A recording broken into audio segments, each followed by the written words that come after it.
नमस्कार शासन जी या यूट्यूब चॅनल सरांचं खूप खूप स्वागत आहे. तर आताच्या घडीची सर्वात मोठी ब्रेकिंग न्यूज म्हणजे अखेर राज्य सरकारी कर्मचाऱ्यांना मोठा दिलासा, महत्त्वाचा निर्णय निर्गमित. त्या संदर्भात एवढीच्या माध्यमातून पुन्हा अपडेट सविस्तरपणे पाहणार. चला सुरू करूया. सरकारी कर्मचाऱ्यांना रजा रोखी करण्याची प्रसिद्धी दिली जाते, परंतु ज्या अधिकारी आणि कर्मचाऱ्यांना दीर्घ सुट्टी अनुज्ञा असते, अशांना रजा रोखी करण्याचा लाभ दिला जात नाही. अशाच एका प्रकरणावर गुजरात उच्च न्यायालयाने महत्त्वपूर्ण निकाल दिला आहे. यामध्ये न्यायालयाने निकाल देत स्पष्ट केले आहे की रजा रोखी करण्यापासून कर्मचाऱ्यांना वंचित ठेवणे हे कर्मचाऱ्यांच्या अधिकाराचे उल्लंघन असल्याचे निकाल देण्यात आला आहे. सदरची याचिका कामगार न्यायालयाच्या निर्णयास आव्हान देणारी अहमदाबाद पालिका प्रशासनाने गुजरात हायकोर्टात दाखल करण्यात आलेल्या याचिकेवर न्यायालयाकडून टिप्पणी देत सदर कर्मचाऱ्यांना रजा रोखी करण्याचे लाभ देण्याचे आदेश अहमदाबाद पालिकेला देण्यात आले.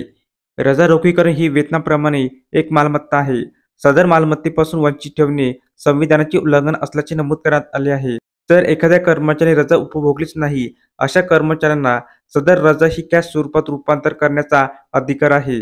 सदर अधिकाराचे उल्लंघन करू शकत नसल्याने यावेळी न्यायालयाने स्पष्टीकरण देण्यात आले आहे. या संदर्भातील प्रकरण असे आहे की सद्गुणभाई सोलंकी हे सन 1975 मध्ये अहमदाबाद पालिकेत प्रशासनमध्ये रुजू झाले होते. ते सन 2013 पर्यंत कनिष्ठ लिपिक म्हणून कार्यरत होते. परंतु ते विभागीय परीक्षा अनुत्तीर्ण झाल्याने त्याचे पदावतन करून परत सहाय्यक पदावर करण्यात आली. माही 2013 मध्ये त्यांनी राजीनामा दिल्याच्या नंतर सदर राजीनामा स्वीकार करण्यास पालिकेने 7 महिने उशीर केला व सोलंकी यांना दिनांक 30/4/2014 पर्यंत निवृत्त केले.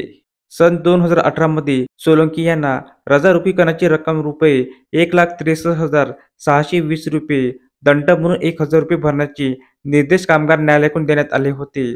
सदर न्यायालयाच्या निर्णयाला दाद देत सोलंकी यांनी उच्च न्यायालयामध्ये धाव घेतली. त्यांच्या ठिकाणी याबाबत घटनेच्या 300 अ कलमाचे उल्लंघन होत असल्याचे स्पष्ट केले व रजा रोखीकरणाची रक्कम देण्यास पालिके प्रशासनाला निर्देश दिले. तर अशा प्रकारे सरकारी कर्मचारी संदर्भात अतिशय महत्त्वपूर्ण अपडेट या व्हिडिओच्या माध्यमातून आपण पाहिली आहे. जर हा व्हिडिओ आपल्याला आवडला असेल तर चॅनलला नक्की सबस्क्राईब करा, लाईक करा, कमेंट करा. अन्य असेच नवनवीन अपडेट मिळवण्यासाठी शासन जी या यूट्यूब चॅनलला सबस्क्राईब करायला अजिबात विसरू नका. धन्यवाद.